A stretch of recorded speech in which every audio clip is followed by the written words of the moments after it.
Hello दोस्तों, कहानी की इस नई सीरीज में आप सभी का स्वागत है। आज की इस कहानी का नाम है श्रापित शीशा। यह एक हॉरर कहानी है। विशाल, अंदर लाओ, थोड़ा सा और अंदर। हाँ हाँ, बस बस हो गया।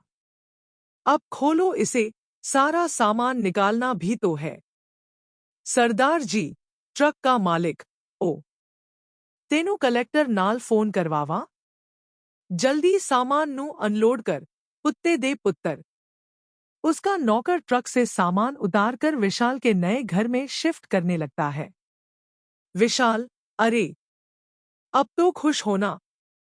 कैसा लगा नया घर? ये सब एंटीक सामान है।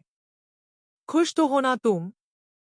रिया, बहुत हो गई तुम्हारी बदमाशी। अब बाहर जाओ और खाने का सामान लेकर आओ, वरना तुम्हारे प्रोफेसर को भूखा ही वापस जाना पड़ेगा। विशाल, अरे, मैं तो भूल ही गया, आज प्रोफेसर आने वाले हैं।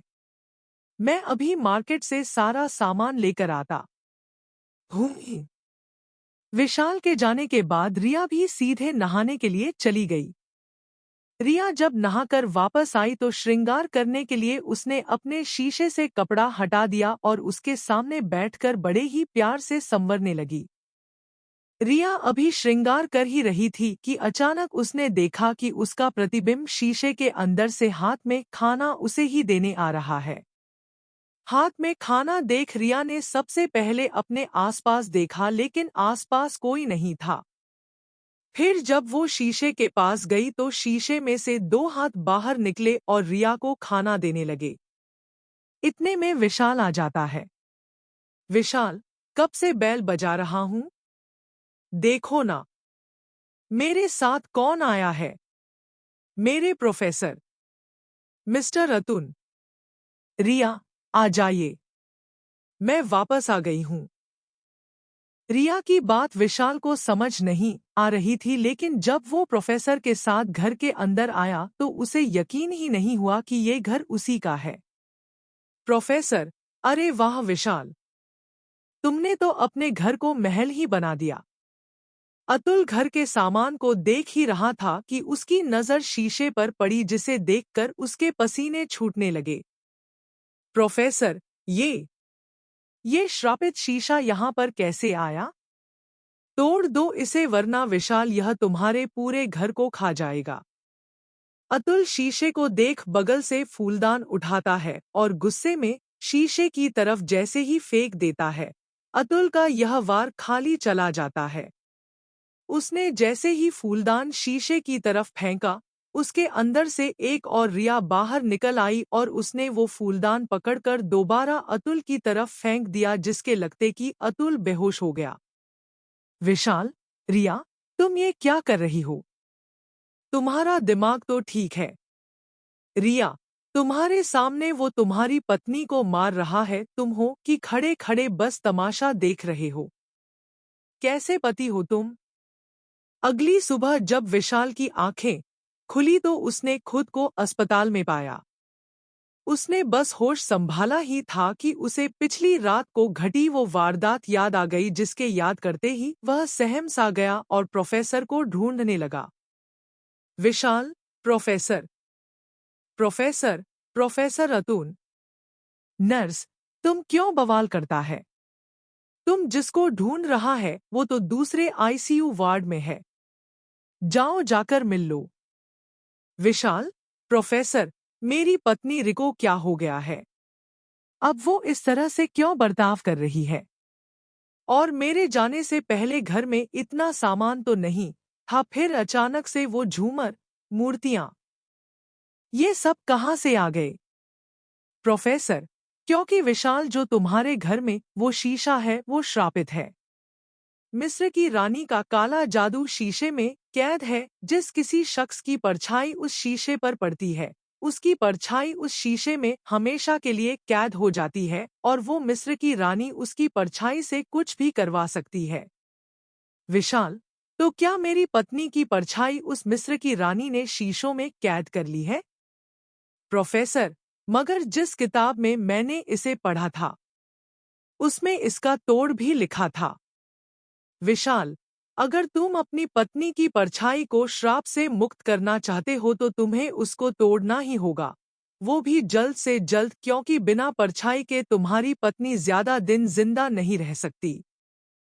विशाल, मगर कोशिश तो आपने भी करी थी और इसीलिए तो आप यहाँ पर इस आईसीयू में पड़े हैं। विशाल घर आया तो उसने देखा कि रिया आराम से बिस्तर पर सो रही है। उसका फायदा उठाते हुए विशाल ने श्रापित शीशे को पहले बड़े कपड़े से ढका, फिर उस श्रापित शीशे को एक बड़े शीशे के सामने खड़ा कर दिया। विशाल, शैतान, तुमने मेरी पत्नी की परछाई को कैद किया है।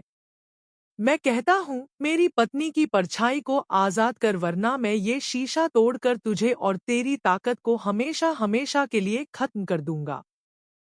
समझे? शीशा, डरता क्यों है?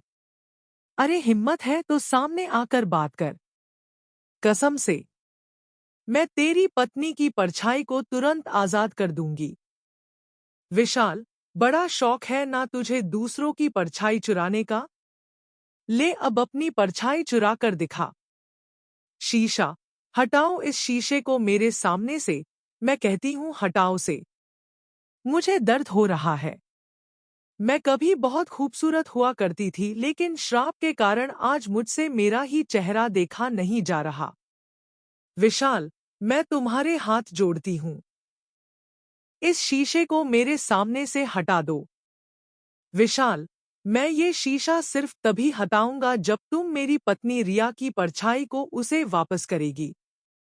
सीसा, विशाल, मैं तुम्हारी बात मानने के लिए तैयार हूं। लो, लो, मैंने तुम्हारी पत्नी की परछाई वापस कर दी। अब जल्दी हटाओ। विशाल, तूने लोगों को बहुत परेशान किया है ना? उन्हें बहुत तकलीफ दी है। अब उन सब का हिसाब चुकाने का वक्त आ गया है। शीशा, विशाल, जल्दी से शीशे को मेरे सामने से हटाओ। विशाल उस शीशे को नॉर्मल शीशे पर धक्के से फेंक देता है, जिससे दोनों शीशे एक दूसरे से टकराकर टूट जाते हैं और जमीन पर गिरे सभी टुकड़ों से काली रोशनी निकलने लगती है, जिसमें से अलग अलग लोगों की काली परछाई चीखते हुए बाहर आकर पूरे कमरे में उड़ने लगते हैं। विशाल ये सब देखकर पूरी तरह डर जाता है। शीशे से निकली परछाई इतनी ज्यादा शक्तिशाली थी कि उसने विशाल को भी हवा में उड़ा दिया था, और ना चाहते हुए भी विशाल उस काली शक्तियां की वजह से श्रापित शीशे से निकली काली रोशन में समाने जा ही रहा था कि तभी रिया ने विशाल का हाथ पकड़ लिया और वापस उसे खींचकर अपने गले लगाते हुए कहा। दोनों के गले लगते ही सारी काली शक्तियां गायब हो जाती हैं। रिया, विशाल, मेरे होते हुए तुम्हें कुछ नहीं हो सकता। हमारा प्यार ही हमारी ताकत है। I love you. Vishal, I love you too. Riya, ये हॉरर स्टोरी आपको कैसी लगी नीचे कमेंट में हमें जरूर बताएं। ऐसी और भी डरावनी कहानियां पढ़ने के लिए हमें सब्सक्राइब करें।